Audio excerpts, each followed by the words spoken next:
Cinema Classics is brought to you by the Gateway Film Center, 1550 North High Street, Columbus, Ohio. Further details and showtimes online at gatewayfilmcenter.com.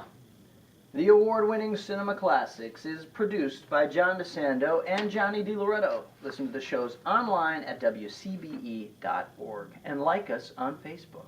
I'm John DeSando. And I'm Johnny DiLoretto, and this is Cinema Classics. Oh, yeah. We are at the Gateway Film Center, where a new movie is about to open as we record this. Another in a long series of Bill Murray movies. Yeah. This guy has had one of the longest, more enduring, beloved, respected, and prolific careers in modern Hollywood history. He is an anomaly.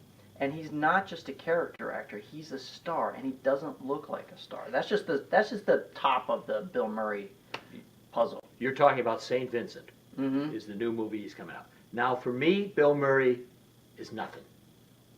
Okay. I mean, he almost acts nothing. He's just a variation of Seinfeld. Yeah, right. Everything around him responds to him, and he barely responds. But as I was telling you, when I watched Ghostbusters, say for the second time.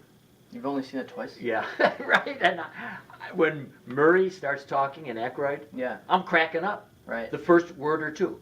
Because that kind of I don't give a attitude that he has is so attractive to me in a world where everybody's so serious about themselves. And it's rooted in the late 70s and early 80s, that unique, that distinct period of time where your screen comedians were not necessarily anarchic, but they were anti-authoritarian, and they were slobs, and they didn't care about much, and they were charming. And you know what? They were a bunch of losers who made their way through these films on bravado and kind of faux confidence, and Bill Murray was at the top of that heap. I'm thinking of also guys like Chevy Chase, naturally, and Michael Keaton, but these are guys that kind of got by. They kind of conned their way, to success with attitude.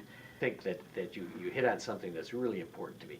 He has a persona that's not like anybody else's, even Chevy Chase or Dan Aykroyd. I mean, he is clearly his own guy, and he has shown that throughout his career because he picks roles only that he wants, and because he has this low-key attitude that yet he seems to be saying, do you get it? This whole thing is a joke.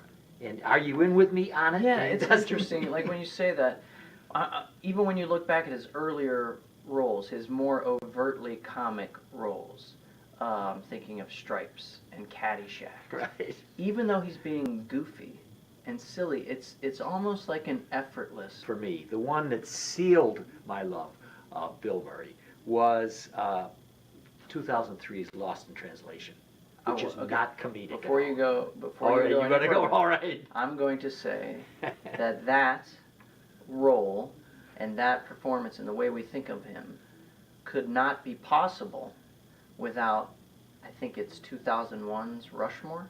Oh, you're good. What year is 98. 98. Yeah, Rushmore. Rushmore is really the turning point. So, boom, bursting on the scene is this really distinctive filmmaker who has a unique tone, a unique voice, a distinct style, and he casts Bill Murray in this sort of character part, almost a Gene Hackman-esque part, which is funny because Gene Hackman follows later with Royal Tenenbaums. Good one.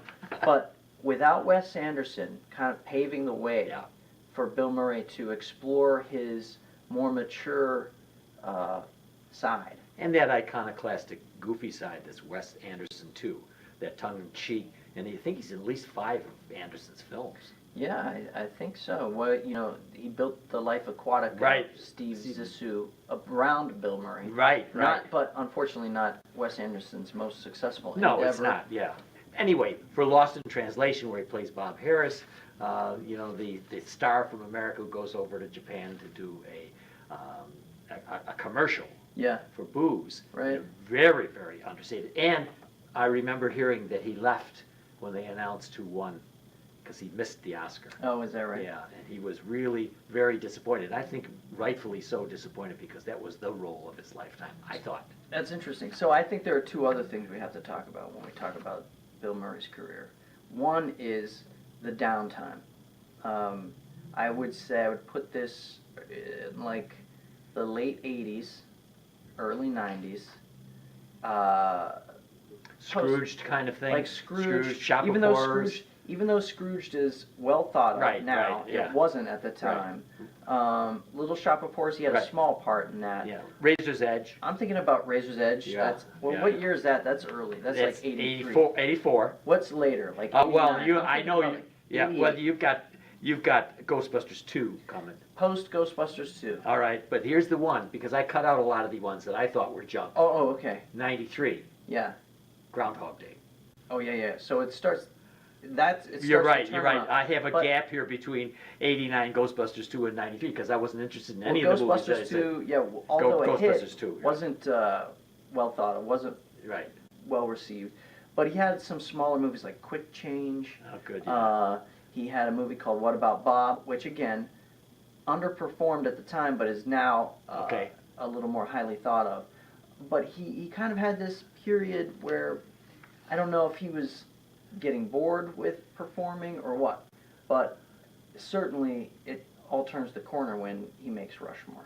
Yeah. The other thing that I wanted to mention, besides that one sort of that doldrum in his career, is this other thing that has endeared Bill Murray to legions of younger moviegoers and younger fans, which is his public persona. Yep. This thing that he does where he doesn't turn up on talk shows very frequently. Right.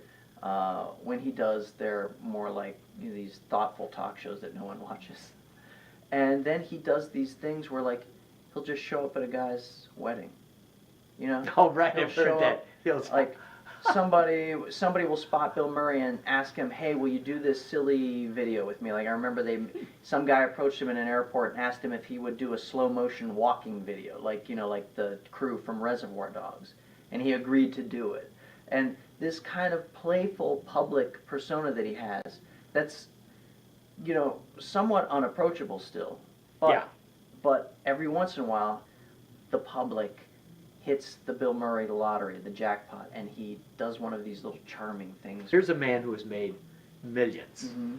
and he has not pursued the millions. They have come his way because of choices he has made. In many cases, good movies, but in others, just kind of downers, which we haven't even time Yeah. to look at to see what has happened there. But his life has been meaningful off and on the screen. He has never been full of himself. He has always had that attitude that he's not going to take any of this too seriously. And really, come along with me, he's saying to everybody, because none of this is really serious, and this life that we're in is not that Yeah. serious. Now, is there anything specific about his personal life that you're referencing? I mean, I don't know anything about the guy. Is he married? Is he like? What's his story? No, and that's one of the points is that we don't know that much about it because he doesn't make himself very public. But when he does, such as the few incidents you mentioned, Yeah. he does it, you can tell it's just because he decides that's what he's going to do. Right. Nobody's telling. I doubt anybody tells him what to do. Oh, I'm sure. Yeah, I'm sure he doesn't have a publicist who says Right. it's going to be really great if you show up at a stranger's bachelor party. In 2012, we could look at another Wes Anderson, Moonrise Kingdom, Mm-hmm. and say that's just another evolving character, a Wes Anderson type of character for Yeah. him. Then he does Hyde Park, Mm-hmm. and I thought that was an odd role for him. Yeah, I think that you see him trying to stretch every once in a while, Yeah. trying to kind of break free of the confines of what this Bill Murray thing Yeah, is. yeah. I don't think it's successful. I think clearly here's a guy who has cultivated a distinct, unique star persona. He's never going to be able to pull off a period piece. He's never going to be able to pull off the tough action stuff or, Yeah. he's just not. However, he has found a wealth of variations and a wealth of contexts that will support exactly who Bill Murray is. Yeah. And he can elect then to be in the Grand Budapest Hotel in a very small role and be happy in doing that. And then the one that will be out there by the time this broadcasts, the St. Vincent, right? Yeah. In that one, he's playing a curmudgeon. Right. And here's my worry. He is a born curmudgeon. Right.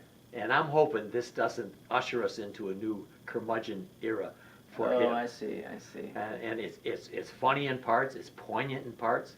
It has the usual little kid next door who he warms up to, Right, and he right. doesn't care about anybody. What he does do is make Melissa McCarthy palatable to me, Interesting. because she doesn't overdo it, and I'm Yeah, wondering yeah. if that's his presence. He doesn't overdo it.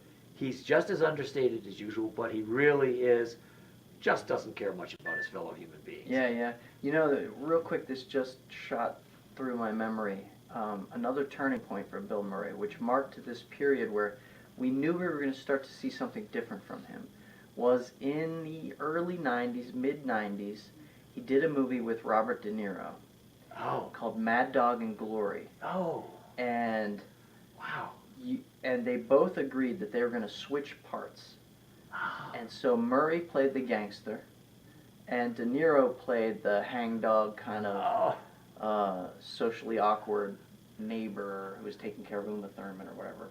I have to see that. I don't think I've ever seen it. Yeah, and it was an interesting movie. Not entirely successful, but certainly it represented a turning point for both of those actors, because De Niro wanted to break free from that explosive kind of persona that he had. And that's when he started taking characters more inward. That's when you start to get Heat, Casino, less explosive, more implosive. The fuckers. The Fockers. I think you meant to say the Fockers with an O. Yeah. So Bill Murray is 64 years old. Mm-hmm. What do we have to look forward to? Probably not much. I mean, if you're being honest, not much. It's like maybe some more low-key roles and a gem here or there, and that's about it, man. I mean, that's the best you can hope for. Yeah. When guys get older, and women, when the actors age, the parts dry up, and look back to Paul Newman's late era career. He was a little more selective. They weren't all winners, but he's got a handful of gems in there. Nobody's Fool, Twilight, a couple of winners near the end. And Redford is the same. Yeah. And Eastwood.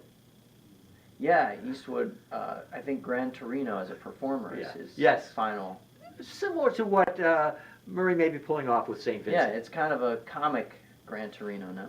Well, I'm looking forward to it. Yeah, hey man, the guy has outlasted what everybody could have imagined he'd done. I don't think he's going to die of a heart attack.